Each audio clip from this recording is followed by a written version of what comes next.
করব। অজু করা শুরু করার পূর্বে অবশ্যই অবশ্যই আমরা কি বলবো? আল্লাহর নাম নিব, অর্থাৎ কি বলবো? বিসমিল্লাহ বলবো। কি বলবো? বিসমিল্লাহ বলবো। আল্লাহ রাসূল সাল্লাল্লাহু আলাইহি ওয়াসাল্লাম বলছেন, লা উদু লিমান লাম ইয়াজকুর ইসমাল্লাহি আলাইহি। যে ব্যক্তি অজুর পূর্বে বিসমিল্লাহ বলেনি তার অজু হয়নি। যে ব্যক্তি অজুর পূর্বে বিসমিল্লাহ বলেনি তার অজু হয়নি। তাহলে আমাদের যদি অজুর পূর্বে বিসমিল্লাহ না বলি তো আমাদের অজু কি হয় না। আজকে জানলেন, নেক্সট টাইম থেকে মানবেন।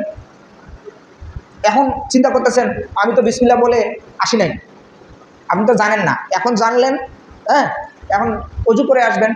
আমি এখনই বলতেছি অজু করেন, এটা কথা বলি নাই, কিন্তু আপনি জানলেন, আজ থেকে মানার চেষ্টা করবেন। সকলে বলি ইনশাআল্লাহ।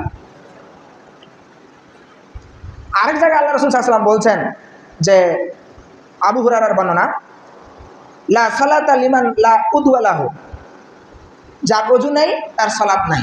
অর্থাৎ যে ব্যক্তি অজু করে নাই তার সালাত হয় নাই। ওই যে আগের হাদিসের সাথেই একই হলো। এবার অজু করা নিয়ে বা অজু করার সঠিক নিয়ম কি?